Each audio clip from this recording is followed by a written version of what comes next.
9개월 정도 다닌 회사에서 인턴 생활을 마무리하고 다시 대학교를 다니고 있는 학생입니다. 그런데 일을 할 때는 그 일에 약간 집중을 하다 보니까 뭔가 좀 열심히 산다는 느낌이 이제 자연스럽게 들었거든요. 근데 인턴이 끝나고 이제 대학교를 다시 복귀하니까 무기력해진 시간이 많아진 것 같아요. 스스로 생각이 많아지다 보니까 사람 만나기도 좀 그렇다고 혼자 있으니 너무 무기력해지고 되게 좀 사람 자체가 다운되는 경향이 있더라고요. 그래서 제가 어떻게 기분 상태를 조금 업그레이드 할 수 있을까, 타파할 수 있을까 하다가 몇 가지 방법을 찾아냈습니다. 그걸 지금 실행하고 있고 조금 효과가 있는 것 같아요. 그 방법을 지금부터 말씀드리도록 하겠습니다. 첫 번째는 나를 돌아보는 시간을 가지는 겁니다. 나를 돌아보는 시간을 가진다는 게 되게 모호한 표현이잖아요. 근데 제가 했던 거는 진짜로 저한테 집중하는 시간을 가졌던 거예요. 어떻게 했냐? 저는 일기를 썼어요. 되게 뻔하죠? 일기를 썼는데 이게 일기를 되게 꾸준히 쓰는 게 말은 쉬운데 진짜 행동하기가 해보신 분들 아실 거예요. 엄청 어려워요. 저는 일기를 두 가지를 쓰는데 하나는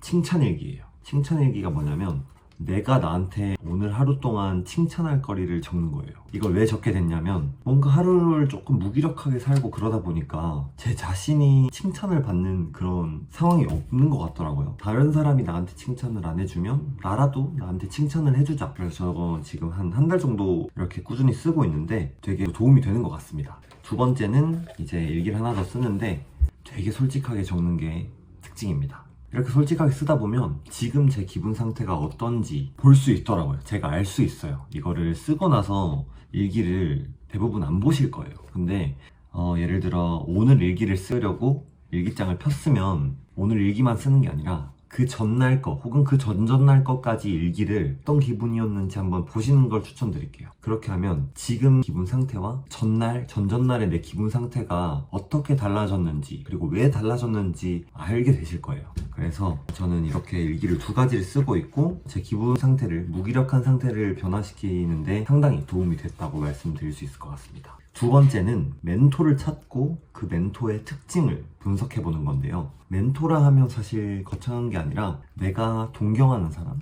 내가 좋아하는 사람, 내가 닮고 싶은 사람이 바로 멘토라고 생각해요. 저는 멘토가 좀 몇 명 있어요. 성격이나 스타일이 될 수도 있고 라이프 스타일이 될 수도 있고 말투가 될 수도 있고 저는 대표적으로 손흥민 선수가 제 멘토 중에 한 명인데요. 손흥민 선수의 특징 중에 제가 어떤 걸 동경하는지 어떤 부분을 닮고 싶은지 그거를 하나하나 다 적어봤어요. 그래서 그 부분들을 보고 이 부분을 가지려면 지금 이 상황에서 내가 어떤 걸 해야 하지? 라는 게 조금 생각이 가질 수 있겠더라고요.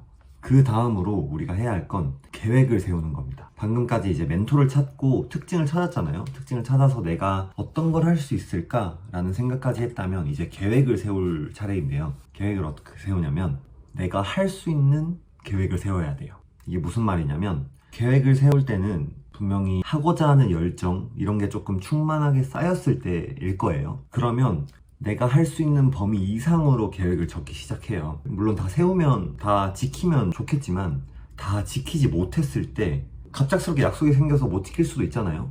근데 날들이 하루하루 이렇게 커져가면 점점 그 계획을 안 지켜도 아무 일도 안 일어나는 걸 내 스스로 알겠더라고요. 그래서 계획을 장황하게 세우지 말고 계획을 내가 정말 할 수 있는 범위만 세운다. 그래서 처음에 계획을 세울 때는 되게 라이트하게 세우는 게 저는 좋은 것 같아요. 예를 들어 하고 싶은 일이 뭐 5가지가 있어요. 5가지가 있으면 그 5가지를 월, 화, 수, 목, 금 그냥 하루 이렇게 넣는 거예요. 근데 처음에는 내가 막 의지도 충만하니까 진짜 한 번에 다 끝내고 내일도 이렇게 끝내고 하고 싶은 마음이 분명히 드는데 그렇게 하면 진짜 못 쓸 확률이 정말 높아지니까 하루하루 세우면서 내가 계획을 완수했다는 그 기분을 느끼는 게 중요해요. 내가 조금씩 완수하다 보면 지금 이 시간에 자투리 시간에 내가 계획을 하나 더 넣으면 이걸 했을 텐데 라는 기분이 들 때 이제 계획을 추가하는 겁니다. 그래서 처음에는 되게 잔잔히 시작하는 게 저는 중요하다고 생각합니다. 네, 마지막은 지금 당장 할 수 있는 것부터 시작하라인데요. 이게 방금 말씀드렸던 계획을 세우는 거랑 또 이어지는 부분인데 내가 하고 싶은 일들을 찾고 계획을 세우고 하다 보면 생각은 정말 엄청나게 넓어져 있을 거예요. 내가 어떻게 해서 이렇게 하면 이렇게 되겠지 라는 그런 생각들이 머릿속에 되게 넘쳐날 건데 그럴수록 진짜 한 걸음부터 가는 게 맞는 것 같아요. 저도 지금 이렇게 유튜브를 하는 게 생각이 정말 많이 했어요. 내가 어떤 방식으로 해야 할까? 지금 인기 있는 콘텐츠들은 어떤 방향으로 하지? 이런 생각들이 정말 무수하게 지나가면서 막상 실행은 못 하겠더라고요. 이게 실행하는 거랑 생각하는 거는 확실히 차이가 있어요. 그래서 제가 생각하기에 지금까지 말한 내용 중에 가장 중요한 부분이지 않을까 생각하는데, 지금 할 수 있는 것부터 한다. 지금 당장 할 수 있는 것부터 시작하시는 걸 추천드립니다.